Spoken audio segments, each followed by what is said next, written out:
دور میں تحریک پاکستان اسلام کی بنیاد پر ایک ایسی ریاست کے قیام کی جدوجہد اسٹرگل تھی جو موقت نسلی علاقائی اور لسانی کی خلاف حکومت اسلامیت کے تحت کی طرف سے علاقائی اور لسانی ثابت کے خلاف حکومت اسلامیت کے اتحاد کی طرف سے پہلے قدم کی حیثیت رکھتی تھی۔ 23ویں صدی میں قرآن کے نزدیک میں اس دور کے ہی نہیں بلکہ ہر دور کے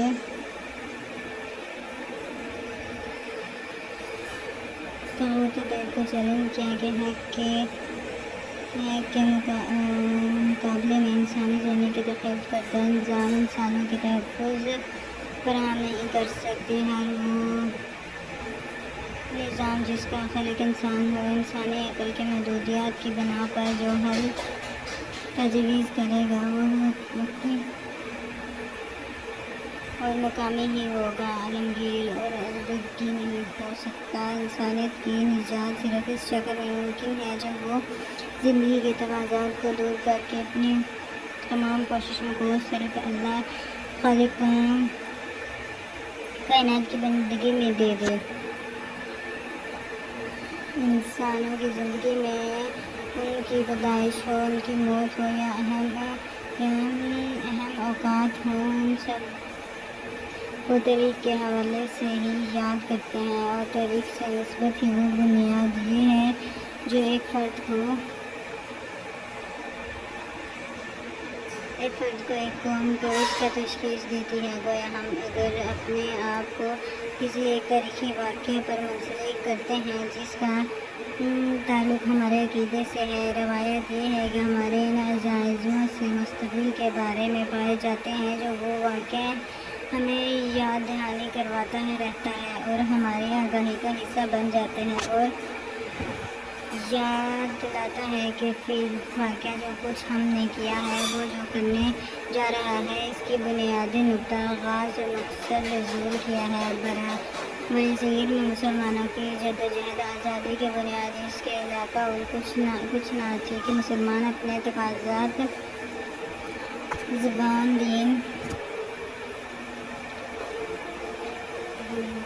زبان اور دین کے لحاظ سے حتیٰ کہ معیشت کے لحاظ سے دوسروں کے مختلف ملت ہیں۔ چنانچہ علامہ اقبال، قائد اعظم محمد علی جناح اور مولانا ابوالحق قاضی تحریک آزادی کو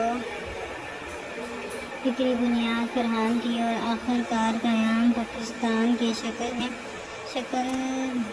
اس کو تحکیم ہوئی۔ ہندوستانی قومیت کے علمدار خصوصیت کا نظام اور ہندوستان کی نمود و نمائش کردگی کے طور میں انگریزی کی حمایت میں یہ تصور پیش کیا کہ ہندوستان میں بسنے والے ایک قوم ہے۔ ان کا خیال تھا کہ چنانچہ وہ ایک فضا میں سانس لیتے ہیں، ایک ہی دریا کے پانی پیتے ہیں، اس سرزمین میں پیدا ہونے والے ہیں، اس لیے وہ ایک قوم ہے، اور جہاں تک مذہب کا تعلق ہے وہ مختلف ہو سکتے ہیں۔ چنانچہ مولانا حسن احمد ندوی محمد احمد آدب موجودگی کے رسول مذہب تھے، متعدد حکومت کے وعدے کی، جبکہ مولانا سید ابو علی ابودی دو قومی ذریعہ کی وضاحت کے لیے مسلح قومیت کے عنوان سے ایک کتب تصنیف کی، جسے مسلم لیگ نے بڑے پیمانے پر پڑھے لکھے افراد میں تقسیم کیا۔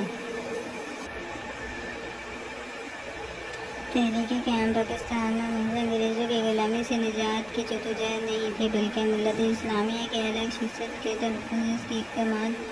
دین اور حلال و حرام کے تصورات کو اللہ کی زمین پر عملی شکل دینے کے لیے ایک جہاد تھی۔ 200 سالہ انگریز کی غلامی سے نجات کے لیے اس جدوجہد کی بنیاد ہندوستان کی زمین سے محبت وابستگی تھی، اور نہ اس کا سبب مخصوص ایک انگریزوں کی دشمنی تھی۔ یہ اسلام کو دین ماننے کا ایک فطری طلبہ تھا کہ اللہ تعالیٰ کی حکمت مگر مسلمانوں میں نہ ہو بلکہ انسانی سرگرمیوں کے ہر شعبے میں ہو۔ انسان کی معیشت، سیاست، معاشرتی ثقافت ہر سرگرمی ظاہر کرے کہ وہ کس کا بندہ ہے۔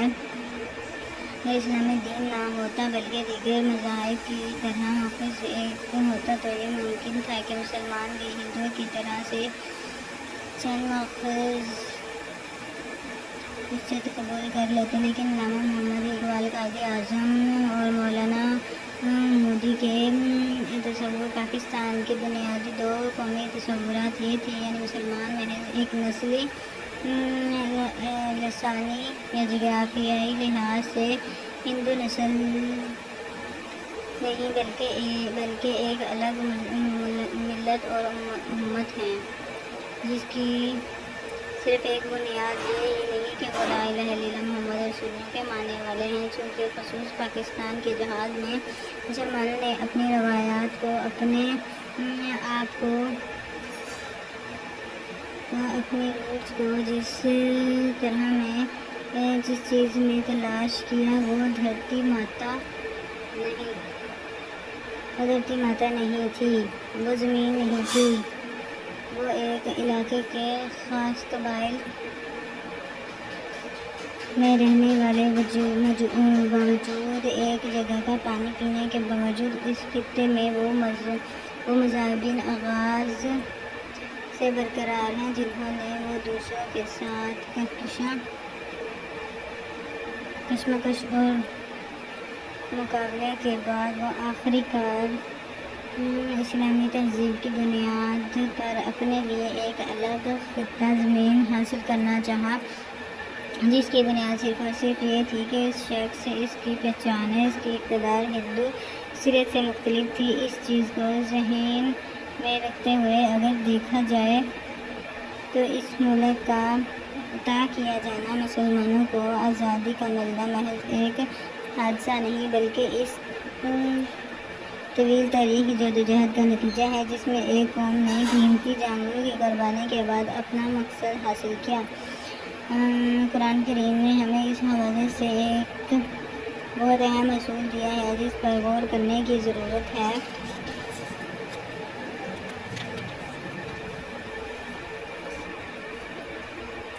کہو بار الہی، ملک کا مالک تو ہے، تو ہے جسے چاہے حکومت دے، جسے چاہے چھین لے اور جسے چاہے عزت بخشے، جسے چاہے ذلیل کر دے۔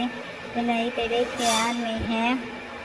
بے شک تو ہر چیز پر قادر ہے۔ 27 رمضان کو قائم ہونے والے اس ملک کے جن لوگوں نے اپنی قربانیاں پیش کی، ان کے سامنے یہ بات واضح کی تھی کہ وہ اس مبارک رات میں قائم ہونے والے ملک میں اپنے دین اور اپنی اسلامی روایات کو قائم کرنے کے لیے قربانیاں دے رہے ہیں۔ ان کا شعار صرف یہ تھا کہ پاکستان کا مطلب ہے لا الہ الا اللہ۔ بانی پاکستان نے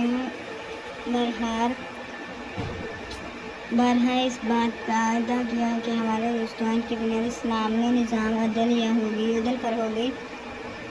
ہمارے لیے مثال صرف اللہ کے رسول صلی اللہ علیہ وسلم اسوہ کی ہے۔ ذریعہ پاکستان اور تحریک اسلام کو بنیادی محض اسلامی شخصیت کا رتبہ تھی۔ ہندو اکثریت کے درمیان رہنے کے باوجود مسلمانوں نے اتنا تہذیب شخص مقامی حد تک اس وقت بھی جب وہ فرمانبردار تھے اور اس وقت بھی جب وہ انگریز سامراج کے غلام تھے برقرار رکھا چاہے، لیکن انگریز سامراج سے نجات کے بعد ان کے سامنے وہی راستے تھے، یا تو ہندو اکثریت کے سیکولر یا دینی ملک میں قلبیت بن کر رہے، یا ایک آزاد ملک میں اپنی تہذیب و ثقافت اور دین کی ہدایت پر آزادانہ پر عمل کر سکیں۔ قائد اعظم اور علامہ اقبال اس سوچے سمجھے رہے تھے کہ ایک آزاد ممالک کے بغیر مسلمانوں کا کوئی مستقبل نہیں ہو سکتا۔ یہ تصور ہندوستان کی قوموں کے نظریے کے عالمگیر اندر انڈیا کانگریس اور جمہوریت